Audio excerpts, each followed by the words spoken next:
Mark Wahlberg's appearance on The View was supposed to be nothing more than another routine stop on the promotional circuit. He had a polished press schedule, a lineup of morning interviews, and a few light-hearted chats with hosts who would toss him questions about his latest movie. Walking onto the set that day, Wahlberg flashed his usual easy smile, waving to the applauding audience. His casual confidence made it seem like just another comfortable sit-down, the kind he could do in his sleep.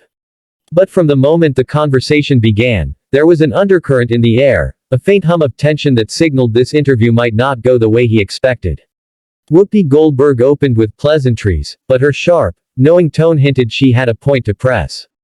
After a brief exchange about Wahlberg's film, an action thriller with themes of redemption and family loyalty, Goldberg pivoted. She brought up comments Wahlberg had made in a past magazine interview, where he discussed faith, responsibility, and how actors should think carefully about the messages their work sends into the world. It was a thoughtful remark at the time, but framed by Goldberg, it carried an edge. "Mark," she said, leaning in across the table, "you've been very outspoken about what you think Hollywood should be doing, especially when it comes to faith and responsibility. Don't you think that sounds a little judgmental? As if you're putting yourself above the rest of the industry." The room seemed to still. Wahlberg chuckled politely, a practiced move to deflect heat. "No, not at all," he replied. "I'm just saying we have a responsibility. People look up to us. If we're going to influence millions, let's do it in a positive way." But Goldberg didn't blink. She pressed again, her voice firm, her expression unreadable. "Positive according to who? You. What makes your perspective more valid than anyone else's at this table, or in this business?" The audience murmured, sensing sparks. Wahlberg's smile faltered, replaced by a tightened jaw. He leaned forward, his Boston accent sharpening. "I'm not trying to play moral police. I'm speaking from experience, from mistakes I've made and lessons I've learned. That's all." Joy Behar jumped in with a sly grin. "Well, if everyone in Hollywood had to live by your lessons, Mark, half the industry would be unemployed." The audience burst into laughter, but Wahlberg didn't join in. His eyes flicked from Behar back to Goldberg, who was still watching him with the kind of look that dared him to back down. The back and forth escalated in subtle waves. Wahlberg attempted to redirect to his movie, praising his co-stars and the film's director, but Goldberg cut in, circling back to his earlier words.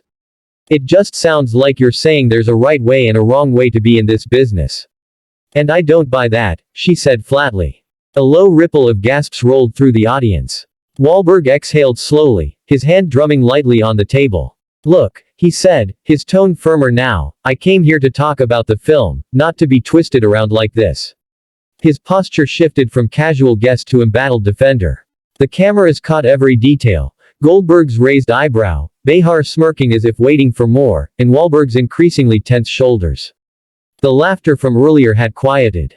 The studio now felt less like a talk show set and more like a boxing ring, with the audience leaning forward in their seats as if anticipating the next punch. For Wahlberg, the heat of the exchange was becoming undeniable. He glanced toward the producers offstage, then back at the table, where Goldberg waited, arms folded. His attempt to keep the interview lighthearted had evaporated, replaced by a growing frustration that every word he spoke was being twisted into something larger, something combative. The breaking point was near, though no one watching yet knew how close he was to walking away. In that moment, the atmosphere inside the studio shifted from tense to electric. Mark Wahlberg sat back, his expression hardening as Goldberg's words landed with the weight of a gavel. The audience had gone quiet, sensing the tension rising like a storm cloud overhead. He adjusted his jacket, drew in a breath, and gave a clipped response. "I came here to talk about the movie, not to be attacked." His voice was calm but charged, like someone trying to hold back a surge of emotion. The remark echoed across the set, puncturing the fragile layer of civility that had held the conversation together. The live audience gasped. Some clapped nervously, others whispered to each other as though they had just witnessed the spark that might ignite something bigger. The camera caught Whoopi Goldberg's reaction, a wry smile, a subtle shake of her head, and the quiet confidence of someone who knew she'd rattled her guest. "Nobody's attacking you, Mark," she said, her tone laced with irony. "We're just having a conversation." But Wahlberg wasn't convinced. His jaw clenched tighter as he pushed his chair back with a sharp scrape that cut through the murmurs. He rose to his feet deliberately, towering over the table, and looked directly at Goldberg. "If this is your idea of a conversation, then I think we're done here." The audience erupted again, this time in a mixture of cheers, gasps, and awkward laughter. The camera crew scrambled to follow his movements as he removed his microphone pack with swift, irritated hands. He didn't slam it down, he wasn't reckless, but the gesture was final enough to convey his frustration. The sound engineers winced as the mic went dead. As Wahlberg strode off stage, the tension hung in the air like static. Producers in headsets rushed to the wings, one reaching out as though to coax him back, but Wahlberg didn't break stride. His broad frame disappeared behind the curtain, leaving an empty chair at the table and a wave of stunned silence behind him. The host sat frozen for a beat before Goldberg, ever the professional, took a slow sip of her tea. With impeccable timing, she quipped, "Well, that's Hollywood for you." The line, delivered with just the right amount of bite, cracked the audience's nervous silence and drew a ripple of laughter. Joy Behar leaned back in her chair, eyebrows raised, clearly amused by the spectacle. Sunny Hostin, sitting further down the table, looked caught between disbelief and concern, her eyes darting toward the stage exit as if to confirm that Wahlberg was truly gone. The director called for a commercial break, and the show's theme music blared, cutting off the chatter. But backstage, the drama was far from over. Wahlberg, pacing in the hallway, was already on his phone, muttering to his team. Crew members whispered anxiously, debating whether he would return after the break or if the segment had ended in disaster. On social media, the moment had already escaped the confines of the studio. Clips of Wahlberg rising from his chair and Goldberg's unbothered quip began circulating within minutes. Twitter lit up with hashtags, hashtag Wahlberg walks out, hashtag The View Clash, hashtag GoldbergMark. Fans argued furiously in real time, some applauding Wahlberg for standing his ground, others praising Goldberg for refusing to let a Hollywood star dictate the terms of a conversation. When the show returned from commercial, the empty chair remained conspicuously vacant.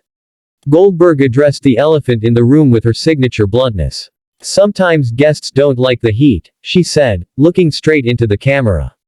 "But this is The View. We don't shy away from tough conversations." The audience applauded, some louder than others, while Behar muttered a sarcastic aside that drew another burst of laughter. By the end of the episode, Wahlberg's name was trending across every platform. Headlines began popping up online within the hour, framing the moment as everything from a fiery clash to a publicity stunt gone wrong. Publicists scrambled to spin the story, while fans debated whether the actor had been ambushed or whether he simply couldn't handle Goldberg's line of questioning. What was meant to be an ordinary promotional interview had transformed into a viral cultural flashpoint. And as the dust settled, one thing was clear: whether you sided with Wahlberg or Goldberg, the showdown had ensured that neither the movie nor the morning talk show would be forgotten anytime soon. The aftermath of Wahlberg's walkout, media frenzy, fan reactions, official statements. Possible behind-the-scenes leaks from producers or Wahlberg's team. How Goldberg, The View, and Wahlberg himself deal with the controversy in the days that follow.